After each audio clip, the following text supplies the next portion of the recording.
তাহলে বিজেপির এমএলএ কী করতে গেছিল রাতের বেলা?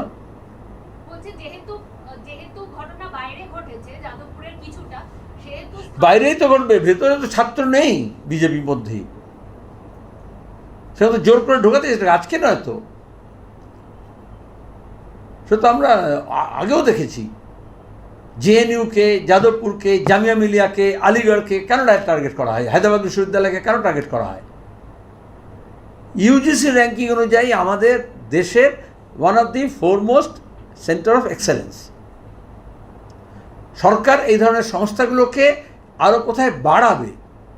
তারপরে যেভাবে আইআইটি, আইআইএমকে নষ্ট করেছে রাজনীতি করতে গিয়ে, এখন ইন্ডিয়ান স্ট্যাটিস্টিক্যাল ইনস্টিটিউটসকে এভাবে নষ্ট করার চেষ্টা করছে, সরকার নিজের হাতে নিতে চাইছে, তার স্বাধিকারকে খর্ব করছে।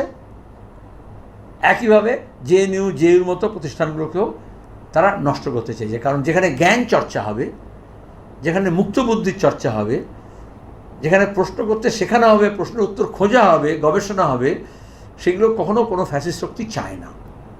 এগুলো সব একেবারে।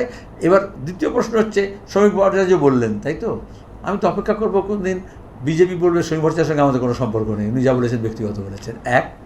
বা সেটা হয়তো বলবেন এখনও সভাপতি করে রেখেছে, কিন্তু যে কোনো দিন তাহলে আরএসএস বলুক যে শ্রমিক ভট্টাচার্যের সঙ্গে কোনো সম্পর্ক নেই, বিজেপির সঙ্গে কোনো সম্পর্ক নেই।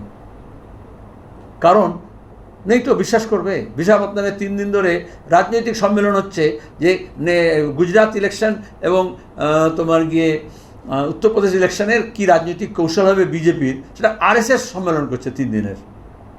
কিন্তু আরএসএসকে জিজ্ঞেস করলে এটাই বলবে, আমাদের কোনো রাজনৈতিক দল নেই, কোনো রাজনৈতিক ইচ্ছা নেই, আমরা কোনো রাজনৈতিক কাজকর্ম করি না। তো ওদের কথার মধ্যে তফাৎ আছে, শুরু থেকেই আছে। ওদের যে প্রতিষ্ঠাতা ডক্টর হেডগেওয়ার ছিলেন, উনি সার্কুলার দিলেন আরএসএস থেকে একেবারে স্বাধীনতা আগে, যে এই কংগ্রেস যখন সত্যাগ্রহ করছে, সত্যাগ্রহতে কেউ যাবে না। তো নিজে উনি গেলেন এবং জেল খাটলেন 1939 সালে, 1939 সালে। কেন করলেন? তাহলে এরা অনেকগুলো মুখে কথা বলে। উনি বললেন, আমি কংগ্রেস কর্মী হিসেবে গেছিলাম, কারণ আরএসএস হিসেবে কেউ স্বাধীনতা সংগ্রামে যেতে পারবে না, কিন্তু উনি প্রতিষ্ঠাতা আবার। তো এরকম অসংখ্য উদাহরণ আছে। এই যে খিলাফত আন্দোলন নিয়ে কংগ্রেসকে কত গালাগাল দেয়, যে কেন খিলাফত মুভমেন্টে কংগ্রেস, মহাত্মা গান্ধী যুক্ত হলেন এবং অসহযোগ এবং খিলাফত একসঙ্গে কেন হলো? হেডগেওয়ার প্রথম যে জেলে গিয়েছিলেন, সে হচ্ছে খিলাফত আন্দোলনের পক্ষে বক্তৃতা করতে গিয়ে খুব উগ্র বক্তৃতা করেছিলেন। মুসলমানরা যত করছিল তার থেকে বেশি উগ্র বক্তৃতা করেছিলেন ডক্টর হেডগেওয়ার, এবং তিনি জেলে গিয়েছিলেন।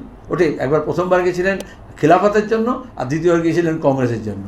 আর এখন আরএসএসকে দেখে বলো ও খিলাফত এবং কংগ্রেসকে নিয়ে কত গালাগাল দিচ্ছে। তো ওদের কতনি আর করনি, হিন্দিতেই বলে, ওদের ভাষাতেই বলছি, कतनी और करनी में फ़र्क है। करनी रात के अंधेरे में क्या, और कतनी दिन के सुबह के उजाले में बोल रहा है।